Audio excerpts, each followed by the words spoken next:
दादा आपण स्टेजकडे यावं. आनंद दादा कृपया अपेक्षित लोक आहेत स्टेज. गेशा तरवेज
छत्रपती शिवाजी महाराज की जय भवानी.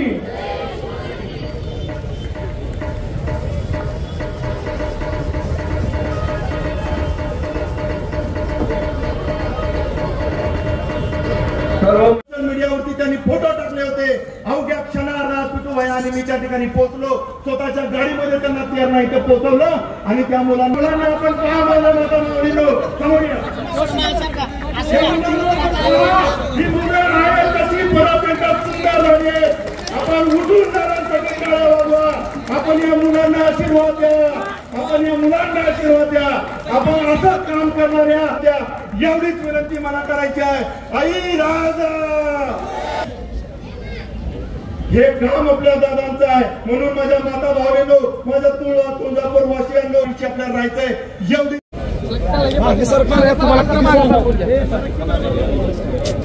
धाराशिव लोकसभा मतदारसंघाच्या महायुतीच्या उमेदवार सन्माननीय सौ अर्चनाताई राणादादा पाटील यांच्या प्रचाराच्या निमित्तानं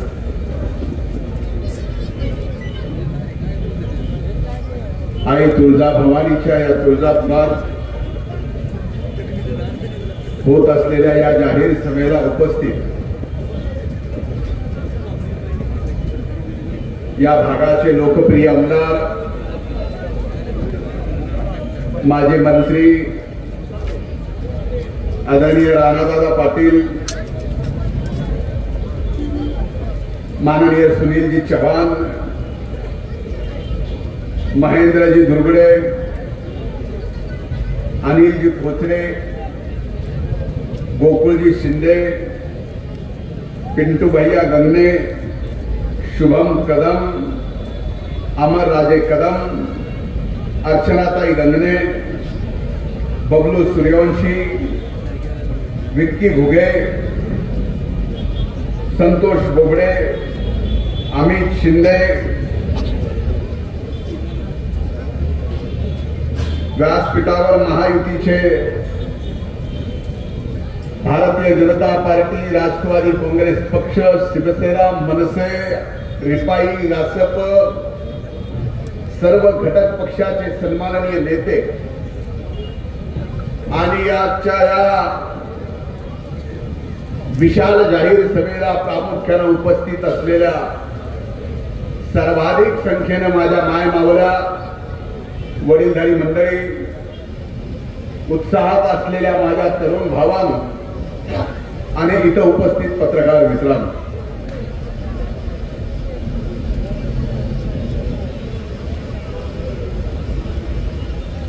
माझ्या भाषणाच्या सुरुवातीला मी आई तुळजाभवानीच्या चरणी प्रार्थना करतो. आई तुळजाभवानीच्या चरणी नतमस्तक होऊन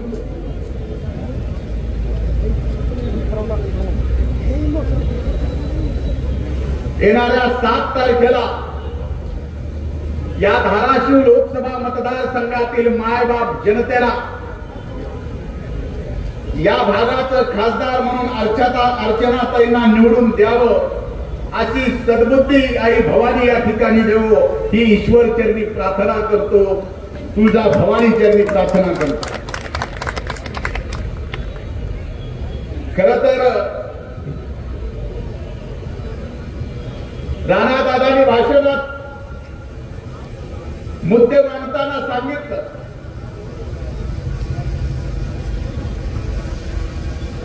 की ही निवडणूक काय ग्रामपंचायतीची नाही,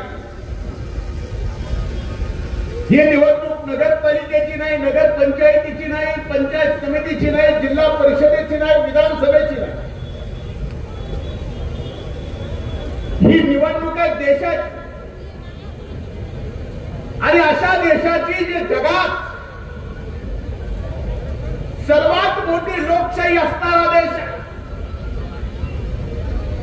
आणि ज्या सर्वात मोठ्या लोकशाही असणाऱ्या देशामध्ये देशाची निवडणूक असते तो खऱ्या अर्थानं तो निवडणूक म्हणजे लोकशाहीचा उत्सव असतो. आणि या लोकशाहीच्या उत्सवात या लोकसभेच्या निवडणुकीत आपल्या मतदारसंघातून आपला प्रतिनिधी निवडताना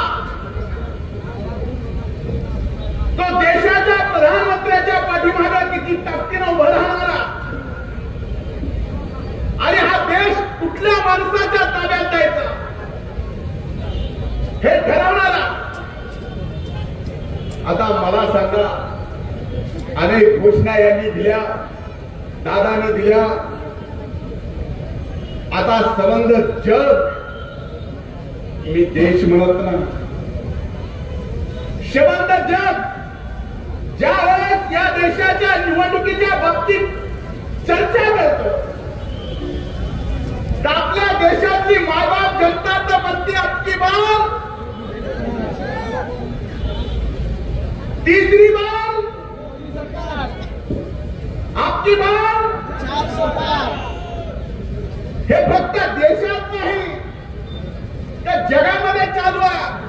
मग मला सांगा, जर देशाच्या मायबाप जनतेने निवडणूक चालू असतानाच या देशाचं तिसऱ्यांदा प्रधानमंत्री कुणाला करायचं याचा निर्णय मतदानाच्या अगोदरच केला असेल आणि तिसऱ्यांदा या देशाचं प्रधानमंत्री आदरणीय प्रधानमंत्री मोदी साहेबांनाच करायचं असेल हे ठरवलं असेल तर मग धाराशिवच्या मायबाप जनतेने खऱ्या अर्थानं आपल्या जिल्ह्याचा विकास करण्यासाठी आणि ह्या जिल्ह्यामध्ये दिल्लीतून आपल्या मागासलेल्या या धाराशिव जिल्ह्यामध्ये विकासाचा निधी आणायचा असेल तर मोदी साहेबांच्या पाठीमागं खासदार म्हणून अर्चनाताईंना पाठवल्याशिवाय दुसरा पर्याय आपल्या समोर नाही.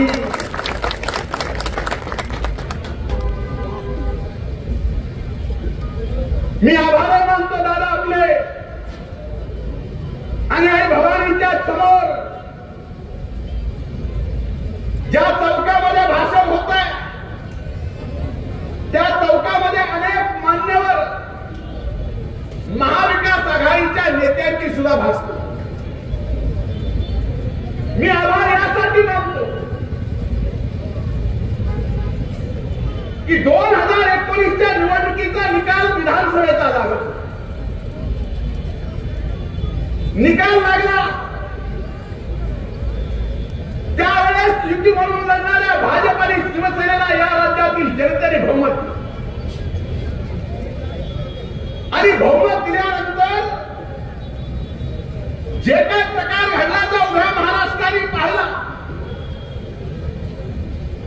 जे व्हायचं नव्हतं ते झालं. त्याच्यामुळे सर्वात मोठं तर या महाराष्ट्रात कुठलं नुकसान झालं तर मागच्या 7-8 दिवसामध्ये उरलेल्या तुटपुंजा शिवसेनेचे जे काही कार्याध्यक्ष म्हणून इथं येऊन सभा करून गेले,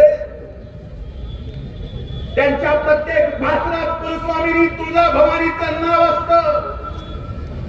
2.5 वर्ष ते मुख्यमंत्री होते आणि दुर्दैवानं त्यांच्या मंत्रिमंडळात मीच होतो. पण 2.5 वर्षात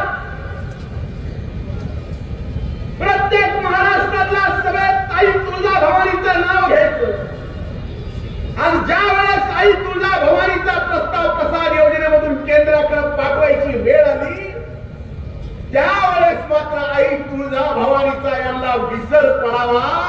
आई तुळजाभवानीचं नतमस्तक गुण आता भवानी माता जे काय करायचं ते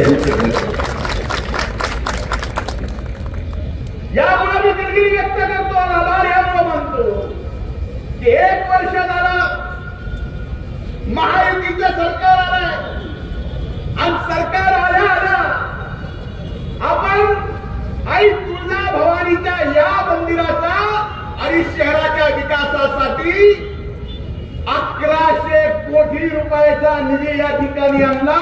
मी मनापासून आपले आभार मानतो. याचे आशीर्वाद आई तुळजाभवानी तुम्हाला दिल्याशिवाय राहणार नाही, हे निश्चित आहे. हे लोकसभेलाही मिळणार. विधानसभा तर आणखी लांब आहे. दुर्दैवाची गोष्ट दुसरी, जी खऱ्या अर्थानं इथल्या विद्यमान खासदाराची जबाबदारी होती,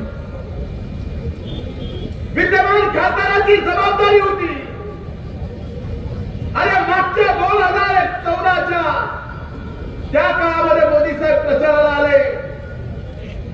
रेल्वेला जोडून देण्याच्या संदर्भामध्ये एक साधं पत्र तुम्हाला 10 वर्ष खासदार म्हणून या तुळजापूर नगरीला रेल्वेच्या नकाशावर आणण्यासाठी एक पत्र देता आलं नाही.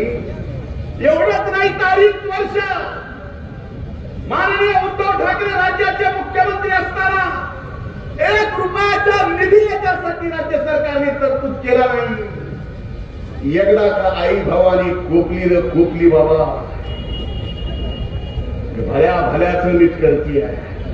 आणि ज्यांनी ज्यांनी आई भवानीच्या साक्षीनं हा खोटारडेपणा केला, त्याच्या पाठीमागं त्या आई भवानीचा कोप लागल्याशिवाय राहणार नाही, हे मात्र निश्चित आहे. त्या देशाच्या निवडणुकीमध्ये चाललंय काय? आज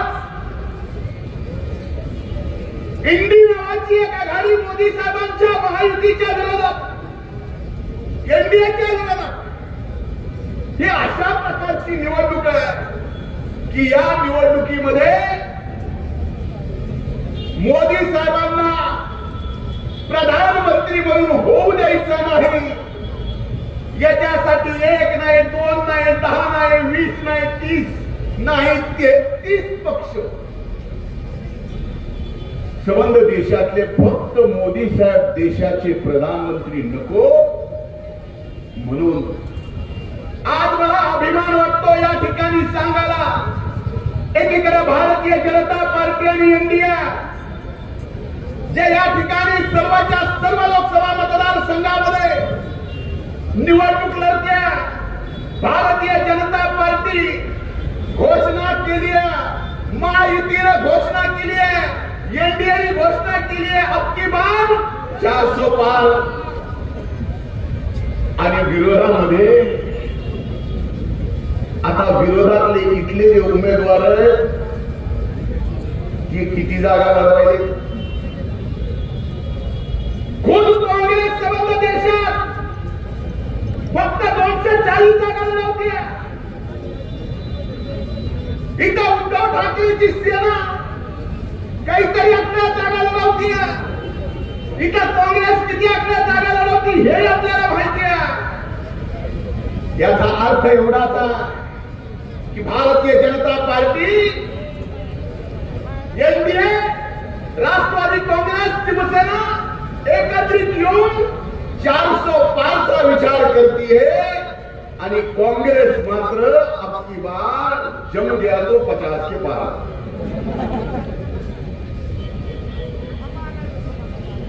मोदी का नको, यांना मोदी का नको याचा विचार तुम्ही करा.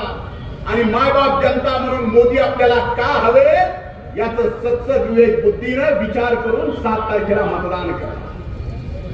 आज मोदी साहेबांनी 10 वर्षात मला अभिमान वाटतो या देशाचा नागरिक म्हणून. आपल्यापैकी किती जणांनी याचा विचार केला मला माहित, पण 10 वर्षात आदरणीय मोदी साहेबांनी या देशाची प्रतिष्ठा जगात एवढ्या मोठ्या प्रमाणात वाढवून ठेवली आहे की जर इतर देशातल्या प्रधानमंत्र्याच्या मंत्रिमंडळातल्या कुठल्या मंत्र्यांनी आपल्या देशाबद्दल अपशब्द जरी काढला तर आपल्या देशाचा मोदी साहेबांचा धाक एवढा आहे की त्या प्रधानमंत्र्याला सुद्धा त्याच्या मंत्रिमंडळातल्या त्या देशातल्या मंत्र्याचा राजीनामा घ्यावा लागतो. ही ताकद या देशात या जगात या भारताने केलेली आहे मोदी साहेबांच्या नेतृत्वात. 10 वर्षात ही प्रतिष्ठा निर्माण झाली, ही देशाची झाली.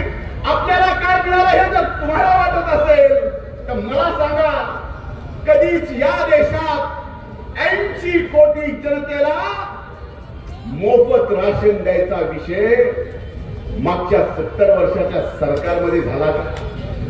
हे 80 कोटी जनतेमध्ये आपल्यापैकी अनेक जण असतील, हे तुम्हाला मिळालं का नाही? एवढंच नाही, ज्या उज्ज्वला योजनेच्या बाबतीत सांगितलं जातं एवढंच नाही तर उज्ज्वला योजनेमध्ये प्रत्येकाला गॅस कनेक्शन देण्याच्या बाबतीमध्ये मोदी साहेबांनी निर्णय केला. असंख्य खेड्या गावातल्या चुली बंद झाल्या. गॅसमुळे आमच्या मायमाऊलींचं आरोग्य चांगलं राहिलं. शेतकऱ्यांसाठी काय केलं म्हणून विचारलं जातं. अरे कधी कुणी विचार केला नव्हता 70 वर्षात या मायबाप शेतकऱ्यांचा.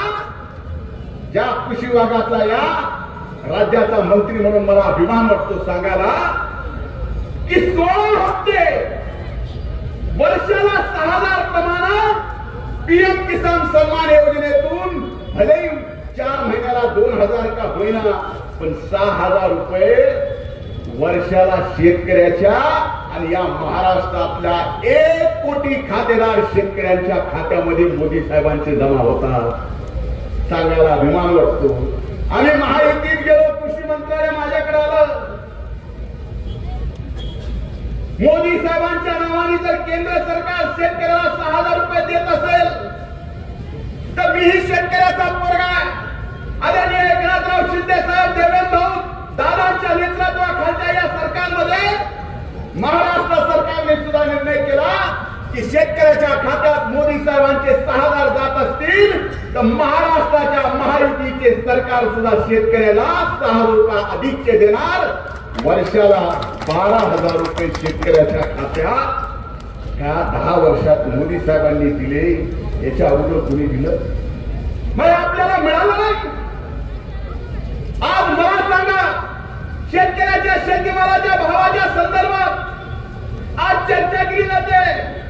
कृषी मंत्री म्हणून आमच्यावरती सोयाबीनचे भाव कमी झाले, कापसाचे भाव कमी झाले म्हणून आरोप केले जातात. मी आजच्या या आई भवानीच्या चरणी नतमस्तक होऊन या राज्याचा कृषी मंत्री म्हणून जबाबदारीपूर्वक वचन देतोय की आचारसंहिता संपल्यानंतर सोयाबीन आणि कापूस उत्पादक शेतकऱ्यांना भावांतरमध्ये 4,000 कोटी रुपये शेतकऱ्यांना देण्याचं ठरवलेलं आहे. आचारसंहिता संपली की 2 हेक्टरी सोयाबीनला 5,000 रुपयाप्रमाणे आणि क्विंटली का हेक्टरी द्यायचे कापसाचं ते ठरायचे. आचारसंहितेनंतर आमची अवलाद शेतकऱ्याची आहे. आम्ही शेतकऱ्यासोबत कधी बेईमानी करू शकत नाही. अरे अभिमान वाटतो सांगायला की या देशामध्ये एकमेव महाराष्ट्राचं असं सरकार आहे की ज्या सरकारने शेतकऱ्यांसाठी 1 रुपयामध्ये पीक विमा योजना आणली. आपल्या खिशातला रुपया गेला, आपल्या खिशातला रुपया गेला, पण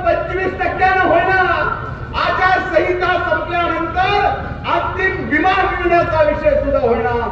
जे काही मिळेल ते या राज्य सरकारने 1 रुपयात शेतकऱ्याला दिले. जे मिळेल ते वेगळं, जे भावांतर आहे 4000 कोटीचे ते वेगळे आणि अनुदानाचे पैसे सुद्धा वेगळे. हे एवढं सगळं आपल्याला मिळालं. हे 10 वर्षात मिळालं. आज तुम्ही पहा, 10 वर्षापूर्वीचं तुळजापूर,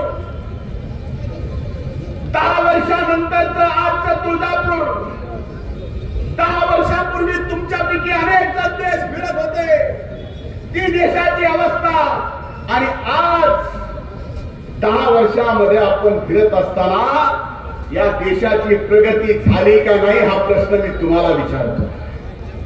झाली का नाही? जर ही प्रगती झाली आणि 10 वर्षामध्ये हा देश जर जगातल्या 5 आर्थिक क्रांतिकारी देशामध्ये पोहोचला असेल तर येणारे 5 वर्ष मोदी साहेबांना दिल्यानंतर मी आपल्याला विश्वास देतो की जगातली 3री सगळ्यात मोठी आर्थिक शक्ती म्हणून हा भारत या ठिकाणी जगात झाल्याशिवाय राहणार नाही. एवढं सगळं 10 वर्षात, फक्त 10 वर्ष. आणि मोदी साहेबांना पाडायला म्हणजे मोदी साहेबांची विकेट घ्यायला आता IPL चालू आहे. मी सहज कल्पना करत होतो की असा प्रकार निवडणुकीत चालू आहे की मोदी साहेब बॅटिंग करायला आहे, समोर 11 फिल्डर असतील, 1 विकेट कीपर आणि बॉलर सोडला तर 9 जण राहिले. इथं समोर फिल्डिंगला 33 लावले, पण तरी मोदी साहेब आज की बार 400 पार, बाउंड्री के बाहर.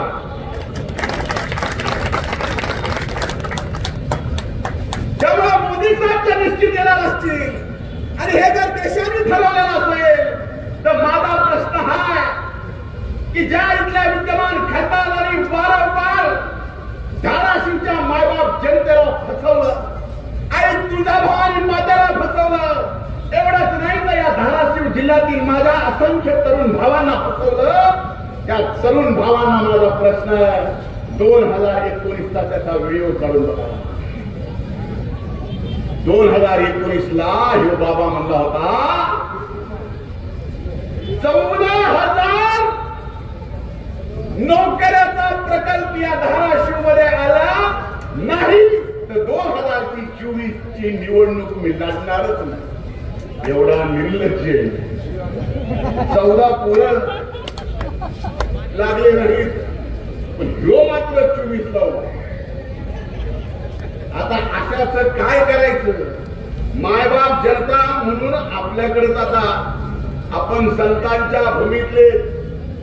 माझा एक स्वभाव आहे, बोलताना मी आपल्याला जे जे ठावे इतरांना सांगावे, शहाणे करून सोडावे, सकल जन शहाणं करायचं काम मी आपल्याला करतो. म्हणून हात जोडून विनंती आहे, अशी संधी पुन्हा जगभरामध्ये भारत पुढे जात आहे. भारत जर विश्वामध्ये 3री आर्थिक शक्ती म्हणून पुढे जाणार असेल तर त्या भारताच्या विकासासोबत या मागासलेला मराठवाड्यातला मागासलेला धाराशिव जिल्हा पुढे जायला नको? जायला पाहिजे का नाही? मग जायला जर पाहिजे तर मग आपला खासदार सुद्धा मोदी साहेबांच्या पाठीमागे असणारा पाहिजे, निधी केंद्रातून येणारा पाहिजे. प्रसाद मधून आपल्याला 5,10 जसं काशी विश्वेश्वर मोदी साहेबांनी अद्भुत करून टाकलंय, जे उज्जैनचं महाकालेश्वर अद्भुत करून टाकलंय, अयोध्येचं राम मंदिर अद्भुत करून टाकलंय. आई तुळजाभवानीचा इतिहास आपल्या सगळ्याला माहिती आहे. 3 शक्तीपीठापैकी एक शक्तीपीठ आहे. या शक्तीपीठानं एवढं मोठं काम केलंय की हिंदवी स्वराज्य उभं करण्यासाठी आई भवानीची तलवार छत्रपती शिवाजी महाराजांना दिली. या देशातलं सर्वात अभूतपूर्व मंदिर मोदी साहेबांच्या नेतृत्वाखाली येणाऱ्या 5 वर्षात प्रसाद योजनेमधून आई भवानीचं पाहायचं असेल तर मोदी साहेबांना समर्थन करणारा खासदार म्हणजे माननीय सो अर्चनाताई राणादादा पाटील यांचं चिन्ह आहे. घड्याळाच्या समोरचं बटन दाबून आपल्याला या ठिकाणी त्यांना अभूतपूर्व विजय करायचा. एखाद्याला किती मस्ती असावी,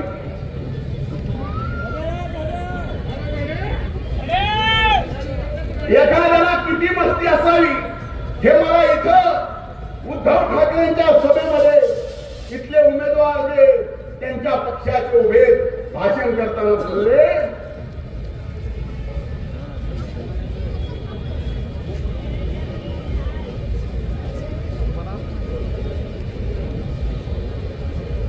की मला मोदी जरी चालले मला पाळायला तरी करू शकत नाही.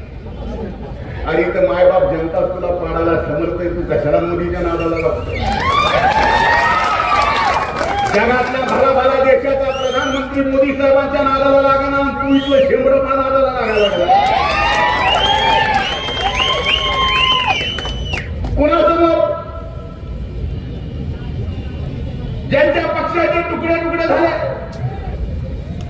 आम्हाला कळालं की आमचं दैवत आलं काम पवार साहेबांची सुद्धा इथं सभा झाली. मला ह्या दोघांचा मेळच कळत. मी मधल्या काळामध्ये आदरणीय पवार साहेबांचं एक मुलाखत पाहिली आणि त्यांनी सांगितलं म्हणजे 2019 मध्ये मी भाजपपासून ठरवून शिवसेनेला बाजूला काढलं, फोडलं. ठरवून फोडलं, ह्यांनी फोडलं संस्कार. आता भाजपने उद्धव ठाकरेंची अख्खी सेना फोडली म्हणजे आम्ही काय करणार? कमाल आहे. अरे याचा विचार हा महाराष्ट्र, ही धाराशिवची मायबाप जनता विचार करणार आहे का? यांना काही घेणं देणं नाही तुमच्याशी. यांना घेणं देणं उद्धव ठाकरेंना फक्त आदित्यशी आणि पवार साहेबांना कुणाशी घेणं देणं हे मी माझ्या तोंडून सांगायची गरज आहे का? अख्ख्या महाराष्ट्राला कळालं ना. अरे तुमच्या मनात थोडा जरी आपल्या जिल्ह्याचा आपल्या मातीचा मान असेल, तुमच्या शरीरामध्ये जर हृदय असेल, तुमच्या शरीरामध्ये त्या हृदयाला जर संवेदना असतील, तर माझं एकच सांगणं आहे की जे जे इथल्या विद्यमान खासदाराच्या प्रचाराला आलं त्यांनी आपल्या लेकीचा बारामतीमध्ये कसा अपमान केला याचा थोडा तरी मनात राग येईल का नाही? आणि तो राग जर आला असेल तर तो राग सुद्धा अर्चनाताईच्या घराच्या समोरचं बटन दाबून आपल्याला व्यक्त करावा लागेल, त्याच्याशिवाय हे नीट होणार नाही. म्हणून माझ्या आपल्याला विनंती आहे, ही निवडणूक भाऊबंदकीची अनेक वर्षाच्या वैराची निवडणूक नाही आहे. ही निवडणूक हा देश कुणाच्या ताब्यात देण्यासाठी. 10 वर्षाचा अनुभव घ्या. 10 वर्षात मोदी जसे प्रधानमंत्री झाले, या देशाची प्रतिष्ठा एवढी वाढली आहे की भले भले या देशामध्ये काही कुटाने करून जायचे, अशाने वाकडी नजर सुद्धा आपल्या देशाकडे करू नये. आणि कोणी केलं तर पाकिस्तानमध्ये जाऊन घुसून मारायची ताकद मोदी साहेबांनी या देशात निर्माण केली. म्हणून माझी हात जोडून विनंती, आजच्या सभेला भूतपूर्व मावळं. तुम्हाला उज्ज्वला दिले, उद्या लखपती दिदी तुम्ही होणार आहे, हे सगळं एकीकडे खरंय. आज इथं स्टेजवर सगळे दिसायला लागले. योगाने इथं अर्चनाताई उमेदवाराच्या महिला आहेत. पण आता मोदी साहेबांनी धोरण आणलंय, विधानसभा असो 33% महिला, येणारी लोकसभा असो 33% महिला. म्हणजे याची अपेक्षा अर्धेच जर आम्ही दिसतो तर स्टेजवर दिसू, बाकी सगळे तुम्हीच महिला दिसणार आहेत. एवढा अद्भुत चमत्कार या देशात आमच्या मायमाऊली महिलांसाठी सुद्धा मोदी साहेबांनी केलाय, की विसरून जाणार नाही. आज अभूतपूर्व रॅली झाली, ऐतिहासिक रॅली झाली. या ऐतिहासिक रॅलीतून ह्या सभेचा समारोप होतोय. हा सभेचा समारोप होत असताना मी आपल्याला सांगतोय, पुन्हा आई तुझ्या भवानीचं दर्शन घेण्यासाठी आणि तिसऱ्यांदा प्रधानमंत्री होण्यासाठी आणि इथल्या उमेदवाराला विजयी करण्यासाठी मोदी साहेब 30 तारखेला आपल्या धाराशिव मध्ये येणार आहे, आपल्या तुळजापुरात येणार आहे. धाराशिवला म्हणून आई भवानीचा आशीर्वाद देणार. कारण तेवढं पुण्याचं काम 10 वर्षात मायबाप जनतेची या देशाच्या सेवा करून मोदी साहेबांनी करवलं. आता गरज आहे तुमच्या आशीर्वादाची. म्हणून आई तुळजाभवानीच्या चरणी नतमस्तक होऊन, आपल्याही चरणी नतमस्तक होऊन मी कळकळीची विनंती करतो की अभूतपूर्व मताने या मस्तवान खासदाराला माजी करा आणि मोदी साहेबांच्या पाठीमागं खंबीरपणानं उभं राहणाऱ्या अर्चनाताईला या भागाचा आपण खासदार म्हणून मोदी साहेबांच्या पाठीमागं उभं करा. घड्याळ चिन्हावर 7 तारखेला बटन दाबा, ऐतिहासिक विजय करा ही कळकळीची विनंती करतो. थांबतो. धन्यवाद. जय हिंद, जय महाराष्ट्र, जय राष्ट्र.